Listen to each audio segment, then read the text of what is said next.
Welcome to Docs on Call, brought to you by Methodist Medical Center, with your host, Gina Morse. Good evening and welcome to Docs on Call. Tonight's topic, chronic sinus infections. They're a serious health problem.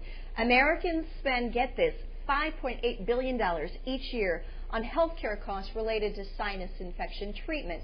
Local physicians are now offering a new, less invasive treatment for chronic sinus problems that offers the potential for significant symptom relief for patients. And if you're a sinus sufferer or have questions about other ear, nose, and throat problems, we want you to give us a call tonight, 698-3742. That's 698-3742. Let's meet our guests. And sitting closest to me this evening is Dr. Ira Yretsky. He is a surgeon with the Peoria Ear, Nose, and Throat Group, a graduate of George Washington University Medical School. And sitting to his left is Dr. James Hertenstein.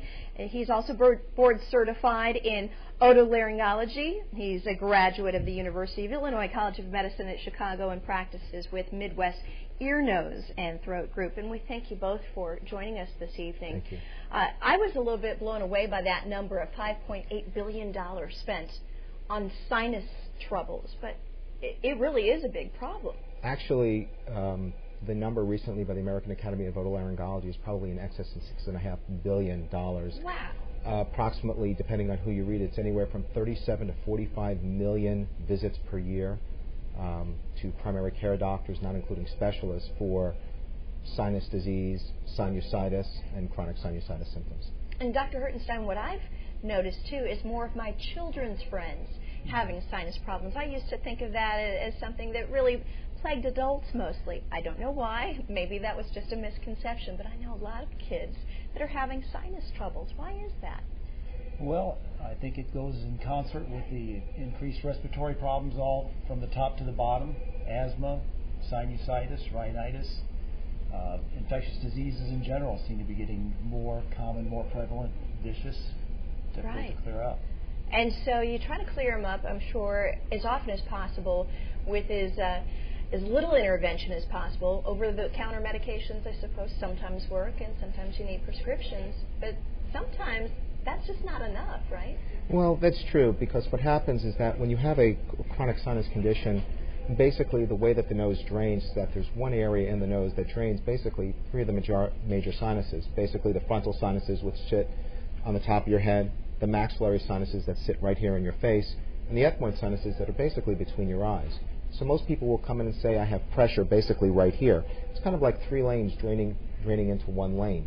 When that one lane is blocked, no matter how small it is or it's narrowed, that's when you start running into problems. Now, newer techniques in treating sinus conditions is basically from minimal invasiveness, basically to let the body, if you can open up that area and basically air the area out, let the body heal itself.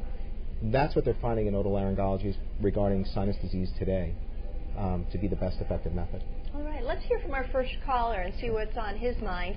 Bob, thanks for watching Docs on Call. What's your question for our experts this evening? Yes, I snore chronically, and I was wondering if there's some sort of surgical procedure that can be performed to stop it. For snoring, which can be connected to sinus problems. He's wondering if there's some kind of surgery that can help his chronic snoring. Well, for any person with snoring, the first thing we have to remember is we have all been with snorers. Usually it's usually a spouse that ends up bringing in the other spouse saying, I have to stop the snoring. Snoring, while it may be cute and funny and is on a lot of TV shows, sleep apnea is not. And the numbers today are staggering, especially with the obesity epidemic in the country, of the number of snorers and the number of people with sleep apnea, which is actually stopping breathing for 10 seconds or decreasing your airflow by 50%. Before any surgical procedure is considered, the one thing we want to do is encourage you to have a sleep study.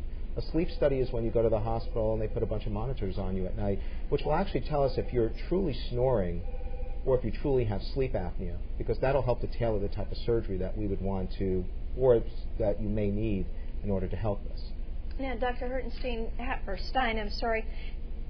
tell us a little bit about this sinuplasty that we're hearing more about and some of the interventions that can help relieve some of this chronic sinus infections.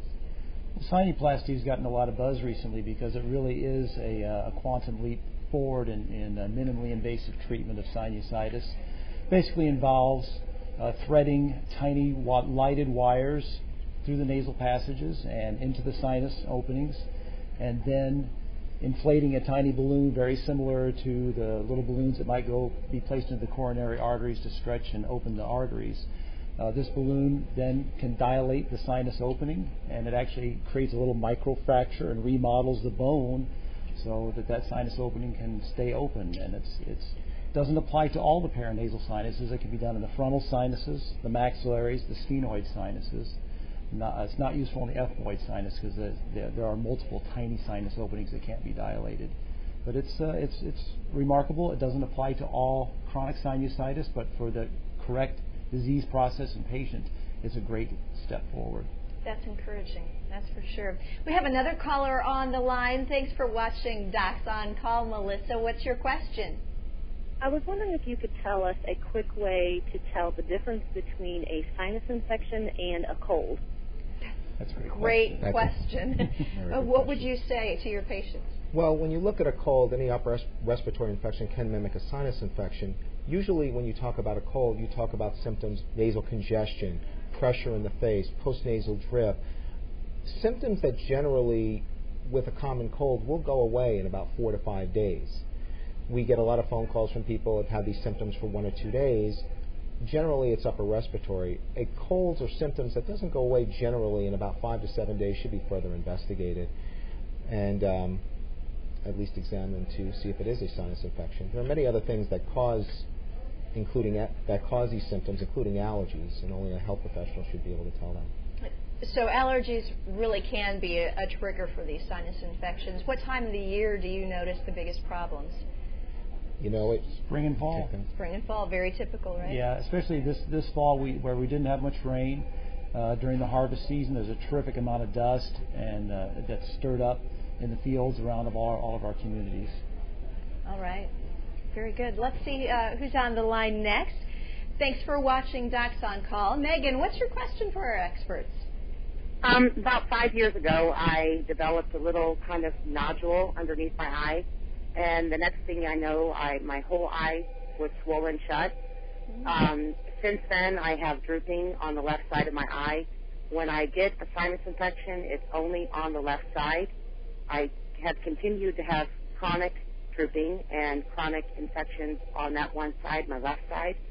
I'm just curious as to whether or not I have a deviated septum or maybe possibly something else is going on. I can blow my nose and nothing comes out, but I do have drainage down the back of my throat. Wow. Megan, thanks for that call. Dr. Hertenstein, what do you think? Well, the fact that it's confined to one side certainly is suggestive that it could be a chronic infection involving the maxillary sinus. And you absolutely should come in to see an ear, nose, and throat doctor and be examined, have a proper, thorough physical examination, and possibly a sinus X-ray or CT scan to further investigate that possibility. Because if this has already created swelling beneath the eye, it may be trying to break outside of the confines of the sinus. So, Dr. Yretsky, let's talk about some of those other causes too of chronic sinus infections. You mentioned asthma and allergies. What are some of those specific triggers that might be a problem that maybe we could reduce to prevent this from happening? Well, the first thing that we want to get is the actual definition of a chronic sinus infection. There are definitions on what an acute sinus infection, subacute, and chronic. Chronic is the presence of symptoms for more than 12 weeks. Most people who have a chronic sinus condition, if you look at the numbers, that would be anywhere from 40 to 50% have allergies. And as Dr. Hertenstein said, spring and fall seem to be real triggers. However, there are people who come in and say that winter is the worst time. This could be from dust mites, molds, or animals or pets or pet dander that actually causes this. For any type of sinus condition that requires surgery, one has to remember, with many people with allergies, you have to treat the underlying problem. You can do the best sinus surgery in the world, the most least invasive techniques, but if you don't get to the root cause, then you'll be back in the doctor's office. And that's the tough reality of it all. And let's go now to another caller. I'm sorry I didn't catch the name. We appreciate you watching, though. And what is your question for our experts tonight? Hi, I have a 7-year-old son who has tubes in both ears, and he's always itching and pulling at his ears. We've tried mineral oil and steroid drops, and nothing seems to work, and I don't know what to do for him. Has he ever had tubes put in? He had tubes prior and didn't have this problem. Now this is the second time he's had tubes, and he's constantly itching. He'll wake up in the middle of the night to itch and rub his ears, and I feel so bad for him. I don't know what to do. Sure. What would you tell this mom who obviously wants to give some relief to her son?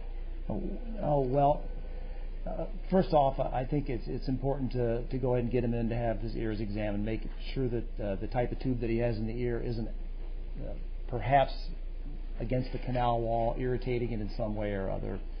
If that's not the case, you can have itchy ears without tubes in your eardrums. When you have allergies, you have a cold, you feel that itching inside of your ears, that could be coming from the inside from the eustachian tube.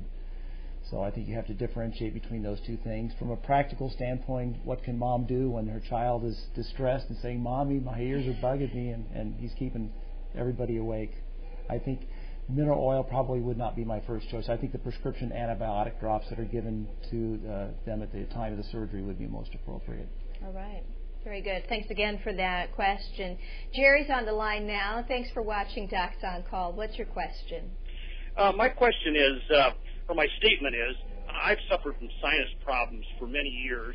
I'm 58 years old, and Dr. Hertenstein took my son's tonsils out and also operated on my wife.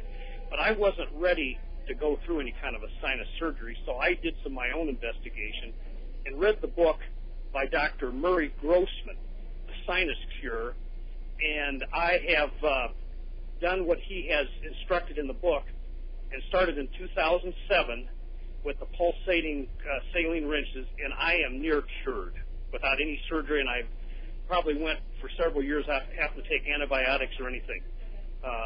Well, these doctors are giving you a thumbs up. They think that's great. But so is that been successful for many people, or am I just one of the few people?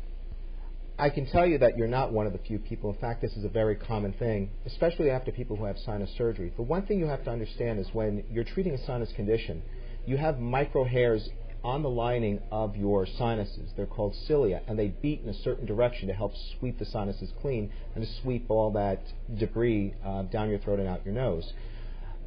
Anything can turn that off. One simple cigarette can turn that mechanism off for 3 months. Wow. Soot, pollution can turn that mechanism off. What you're doing is you're basically clearing that out of your nose by using a nasal saline irrigation, in fact what we call hypertonic, which is a high concentration saline concentration, flushing your nose twice a day. In fact, when we have people who have sinus surgery, the whole thing is about nasal hygiene. People have to go in understanding that you're not just going to have a surgery, walk out into the sunset, and you're going to be fine. Nasal hygiene is going to be part of your everyday routine, and we strongly recommend nasal saline irrigations. We do this commonly for our patients. Right. May I add something just briefly? I think it's great that you did your own research and looked into this. Neti pots, nasal irrigations, they're well accepted by our academy. We recommend them regularly. And just because you come in to see a sinus surgeon doesn't mean you're going to have a sinus operation. So. That's a great point, and I bet your patients would feel better knowing, too, that you're not quick to rush them into surgery if they don't have to do that. Let's go to Fred now. Thanks for watching Docs on Call, Fred. What's your question? My question is, would a sinus infection cause a significant loss of taste? Good question. How do our sinuses affect our taste buds, and can it be a permanent impact? Well, I think everybody has experienced a decrease in the sense of smell or taste when they've had a cold or a sinus infection. Like you say, how do you know the difference? Length of time. Absolutely, it can cause temporary or occasionally permanent damage to the old nerves of olfaction, which come through the roof of the nose from the base of the brain. So. Unfortunately, it doesn't always recover, but the majority of the time it does. If it doesn't, you need to come in and see us so we can make sure there's no polyps or anything that are growing and getting in the way. Because there could be as a larger reason for that problem. Yeah. All right. Thanks for the question again. It is time for us to take a quick break. When we return, our experts are taking more of your questions about chronic sinus infections. You are watching Docs on Call. Welcome back to Docs on Call. We're talking about chronic sinus problems tonight, and we want to hear from you. All you need to do is dial 698-3742. Dr. Yretsky and Dr. Hertenstein are here to answer your questions this night, and we appreciate your being here tonight. Wanted to ask this question for one of our viewers who has a 4-year-old son who snores, had his adenoids removed and tubes placed, and is wondering about tonsil removal. Is it common to keep tonsils in when they have their adenoids removed? What is the benefit of that, and should they be thinking of this for their child? Well, that's an excellent question. A lot of times parents will come in when we recommend to have their adenoids. Adenoids are actually a type of tonsil that live in the back of your nose. And parents will usually ask, will you take the tonsils out just because you're there?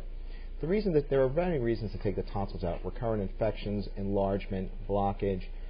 If they continue to snore after having their adenoids out, then evaluation by an otolaryngologist, an ear, nose, and throat surgeon, should be done in order to see if they do need their tonsils removed.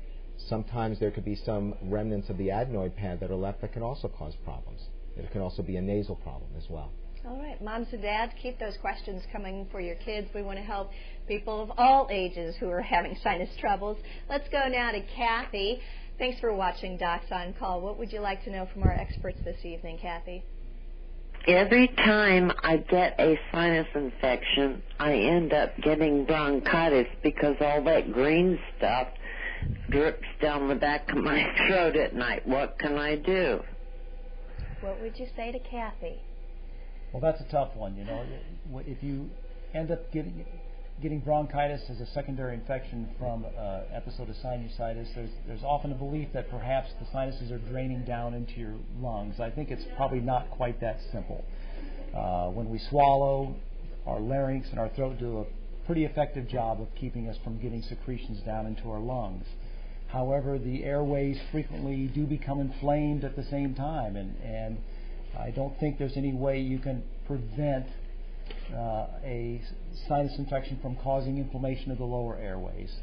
Some people are going to be prone to that. They need to hydrate well. They need to take expectorants like Mucinex to break up the secretions. And if it's not going away and they continue to expectorate really colored and infected secretions, they may require an antibiotic to help clear that up. So it's not something as simple as rinsing out your sinuses. Okay. All right. Thanks again for that question. Ed is now on the line. Thanks for watching Docs on Call. Ed, what's your question this evening? My question is that I have a tendency to grow nasal polyps. I've had them surgically removed, I think, 3 times in the past. I currently use fluticasone nasal spray on a daily basis, but I'm growing another polyp. They always seem to be on the same side and only on one side. Is there any other remedy besides surgery? You're looking for a permanent cure here, I'm sure, because that's got to be frustrating, this problem coming back again and again. Well, it's extremely frustrating, and surprisingly enough, nasal polyposis is basically a condition of the lining of the nose, and even with all the research that's out today, we're still unsure of the true reasons why nasal polyps develop. A lot of it has to thought allergy could be an inciting factor, where actually the lining of the nose basically becomes this big bag of mucus and fluid. If you have the polyp on one side of your nose without it on the other side, then there could be, and I'm not saying that there is, it could be a more serious problem that should be investigated. The problem with nasal polyposis is that we teach patients that the whole idea is not to get rid of every single nasal polyp, because that's near impossible. The whole idea is to try and prevent it from coming back. Taking a regular generic steroid spray is not going to do it. You have to be tested for allergies. There are other conditions that can cause that. And basically, good follow-up, good nasal hygiene, and with an otolaryngologist is the best way to help manage this. Just going in, plucking the polyps out, going away for 5 years, I will pretty much guarantee you that they'll be back and you will still have a polyp. So surgery, you can't rule it out, but it doesn't mean that that's the only cure. But as you said, just getting rid of the polyps one at a time. It's a condition. if you're a polyp former, regardless of what's done, there's going to be a tendency for polyps to return. Some people, unfortunately, have it in spite of our best efforts. But close follow-up and other ways of delivering medication to the sinuses can be effective in helping to keep them from coming back. All right, very good. Ruth is on the line now. Thanks for your patience, Ruth. What is your question this evening? My question has to do, I get chronic nasal infections all the time, and I have for years. I've had pneumonia before, and I want to know if there's a connection between my sinus infections and pneumonia, and also what should I do so I can sleep? Oh, I bet. Thank you, honey. Real trouble sleeping with ear and nose and throat, all of that kind of going together as she's experienced. Well, that's true that it does go together, because there is a theory that's presented now called the unified airway theory, where it's not, as Dr. Hertenstein said, it's not where one area drips into the other area and causes the problem in the other area. It's a continuum. Basically, the lining of the nose, the lining of the airway tract is a similar type of lining. And when one is inflamed, the rest is inflamed. One may show up a little later than before. The issue is that you really do need to be evaluated by an otolaryngologist, because it may be something more serious. There may be an underlying condition that could be treated, and just going in, getting antibiotics and going out, you're going to end up, unfortunately, in that vicious cycle of going in, getting an antibiotic, feeling a little better, or not completely treating it. And I suppose you need to be upfront with your general practitioner too, saying, hey, I've been, trying to treat this over the counter or with antibiotics and it's not doing it. Can you recommend, a specialist, someone like yourselves, and not feel bad about wanting to go beyond your general practitioner and seeing someone who specializes in ear, nose, and throat issues? Well, absolutely. I tell my family practice internal medicine colleagues that all of us are specialized and have our areas of our strengths. I, for one, can't manage diabetes. I, for one, can't manage hypertension the way that they do. They have the extra experience. They have the training. And there's nothing wrong with passing them on to our area of expertise so that we can, especially in today's age of being partners in their health care. Absolutely. Chris is on the line now. Thanks for watching Docs on Call. What's your question for the doctors this evening? I have an odd question. Somebody may have asked this already. Like when you blow your nose and there's like discoloration, like maybe green and stuff like that, does that mean you have a sinus infection or a cold, or what exactly does that mean? We're talking about what people would call gross stuff tonight, but it's what we're concerned about. It is the kind of thing that people think. They blow their nose and they look right away to see, okay, what does it look like? What does that tell us about whether we have a sinus infection or a cold or something else? Well, let's talk a little bit about snot. So, why not? I think everybody wonders at what point do they just continue to deal with this at home, and when do you call a doctor? When is it worth your time and your money to go and see a physician? Most colds will go through a stage where the nasal discharge is very clear or watery, then it seems to thicken, then it gets colored. I'd say if the colored stage goes on more than 3 or 4 days, then it may be turning into a sinus infection where you actually do have bacteria. And so I think it's more of a time frame that you look at, and that's when it becomes worthwhile checking in with your physician. All right. Yes. We'll talk about anything here, folks, that's for sure. Thanks for watching Docs on Call. Our caller now has a question for us. Barbara, what's going on with you? Well, I have frequent sinus problems with a lot of drainage, and I wake up in the morning with a headache, and then it's bad until I get up and it drains somewhat. But then during the night, it also drains a lot. It gets to be thick mucus that gets down in my throat, and I almost feel like I'm choking. Oh. Well, and that makes it hard to sleep, I bet. I don't have a cough or anything. What kind of advice would you give her? Well, I definitely think that she definitely needs to come in and see an otolaryngologist. Everything that's draining in your throat is not always draining from above. There are people who have silent reflux, which actually, where you have some of your stomach contents that are coming into the back of your throat. and they've actually measured that these contents can come up all the way to the back of your nose. And people, not everything that's running down the back of the throat is draining. It can be the sensation of it. So basically coming into the office, letting us doing a nasal endoscopy, basically numbing the nose with a little spray and taking a small lighted fiber optic wand, looking in the nose and looking at the back of the throat, which is relatively painless. It just feels kind of odd. Will give us a better idea on how to treat that, because visualization is the best way to do it. And how about, she mentioned those headaches, which can be a real pesky reminder of the sinus infection. How do you treat that most often? Well, if you have headaches, it may not even be pain from your sinuses. People that wake up with headaches, we're always suspicious about a sleep disorder. If you don't sleep soundly, if you have sleep apnea, you may wake up with a headache. So that's one thing that I think should be looked at. Secondarily, sinus headaches are one of the biggest, most misunderstood aspects of sinusitis. If we took 1,000 people that walked into the office with sinus headaches and pressure, there would probably be about 4% of them that could really be diagnosed with sinusitis. No kidding. That's a very surprising statistic. How about that? Well, this has been all very interesting, albeit maybe even uncomfortable at times, but this is the kind of stuff people care about. We appreciate you sharing your expertise tonight, Dr. Yretsky, Dr. Hertenstein. Thanks so much for being with us. My pleasure. Thank you. And we thank you for watching Docs on Call. We'll see you right back here again next month. I'm Gina Morse. Good night.